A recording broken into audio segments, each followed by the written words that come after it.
సాయి భారతి కథ మజుషాని స్వాగతం అండి. అందరికీ నమస్కారం. మంచి మంచి కథలకై మరియు జోకులకై తప్పక నా ఛానల్ని లైక్ చేసి సబ్స్క్రైబ్ చేసి షేర్ చేస్తారని భావిస్తూ ఇవాల్టి జోకులు. అయ్యో అయ్యో నన్ను అన్యాయం చేశాడురా దేవుడోయ్ అంటూ పెద్ద పెట్టెను గగ్గోలు పెడుతూ ఏడుస్తోంది సూర్యకాంతం.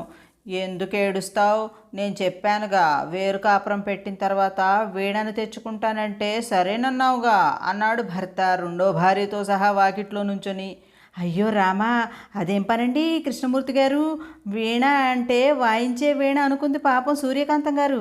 కాస్త తెప్పరిల్లనివ్వండి, మీకు వీణతో పాటు అన్ని వాయిద్యాలు రుచి చూపిస్తుంది. మరి ఏమిటే సుక్కు, నేను వచ్చి వారం రోజులయ్యింది మీ ఇంటికి, పగలు రాత్రి నైటీలే వేసుకుంటున్నారు, చీరలు కట్టుకోరా అంటూ అడిగింది జ్ఞానం పిన్ని. కాంప్లెక్సులన్నీ దగ్గరగా కట్టేసరికి 24 గంటలు చీకటే పిన్ని, పగలనేదే లేనప్పుడు ఇంకా చీరలు ఎక్కడ కడతాం అంది. ఓయమ్మో, ఇంత మటుకి నైటీ వేసుకోవడానికి ఇంత వివరణ ఇచ్చింది నువ్వే తల్లి. నువ్వు సాంప్రదాయిని సుప్పిని శుద్ధ పూసవి అమ్మా. ఇక్కడ మస్కిటో కాయలు పెట్టా, ఏది అంటూ మందు తాగుతున్న మొగుడిని అడిగింది కాంతం. అది అది జంతిక కాదా అంటూ నాలుగు కొరుక్కున్నాడు త్యాగరాజు.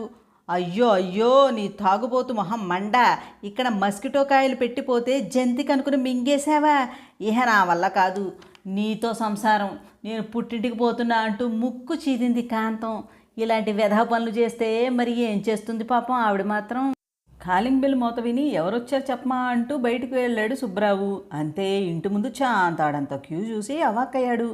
ఇంకా రావటం లేదేంటి, ఎంచేత చెప్పమా అనుకుంటూ అనసూయ వాకిట్లోకి వెళ్ళింది. ఎవరండి వీళ్ళంతా అని అడగగానే, నువ్వు తలనొప్పని ఎఫ్బీలో పోస్ట్ పెట్టావంటగా, చూసి పోదామని వచ్చారట నీ ఎఫ్బీ ఫ్రెండ్స్ అన్నాడు భర్త. అనసూయ తలనొప్పి అని పోస్ట్ పెట్టడం ఏమిటో, వీళ్ళందరూ రంగస్థలం సినిమాలో పక్కూరు నుంచి అలా రావటం ఏమిటో నాకేం అర్థం కావటం లేదు. కంటి చూపే కానీ నోట మాట లేదు సుమి. అలిగి పుట్టింటికి వచ్చిన సరోజ 2 రోజులయ్యాక బట్టలన్నీ సర్దుకొని ఊరు వెళతానని బయలుదేరితే తప్పు తెలుసుకుని వెళుతున్నావు, చాలా సంతోషం అంది తల్లి. తప్పు లేదు పప్పు లేదు, నీకంటే మా ఆయనే బాగా వంటలు చేస్తున్నారు. అమ్మా, నువ్వు చేసే వంటలు తినలేక వెళ్ళిపోతున్నా అంటూ చకాచకా వెళ్ళిపోయింది. అంతే, బల్లి గుడ్లలా గుడ్లు పెట్టుకొని బావురు కప్పలా నోరు తెరిచి నుంచుడిపోయింది షాకులో తల్లి. పోన్లేండి, ఇలా అయినా మీ అమ్మాయి కాపురానికి వెళ్ళిపోయిందిగా, సంతోషపడండి. మరి క్లాసులోకి రాగానే అందరూ గుడ్ మార్నింగ్ చెప్పాలి పిల్లలు అని పంతులు గారు అనగానే అల్లరి పిడుగు చింటుగాడు లేచి, మేం గుడ్ మార్నింగ్ చెప్పలేదంటారేంటండి టీచర్ గారు? ఎర్లీ మార్నింగు మా ఎల్కేజీ వాట్సాప్ గ్రూప్లో పెద్ద గుడ్ మార్నింగ్ పెట్టాం, చూడలేదా అంటూ అనగానే, వామ్మో వీళ్ళు పిల్లలు కాదు పిడుగులు అనుకున్నాడు మాస్టరు. ఇదేంటి పిన్ని, బాబాయి వేళ్ళు చూపించి ఏదో ఒకటి పట్టుకో అంటున్నాడు అంది బెదురుగా నాగలక్ష్మి. ఏమీ అనుకోకే తల్లి, ఎన్నికల ఫలితాలు జూన్ 4న వస్తాయట కదా, 4వ తారీఖు దాకా ఇంటికి ఎవరొచ్చినా ఇదే తంతమ్మ, ఏదో వేలు పట్టుకో, లేకపోతే అలానే నిల్చుంటారు అంటూ నిట్టూర్చింది కిట్టమ్మ పిన్ని.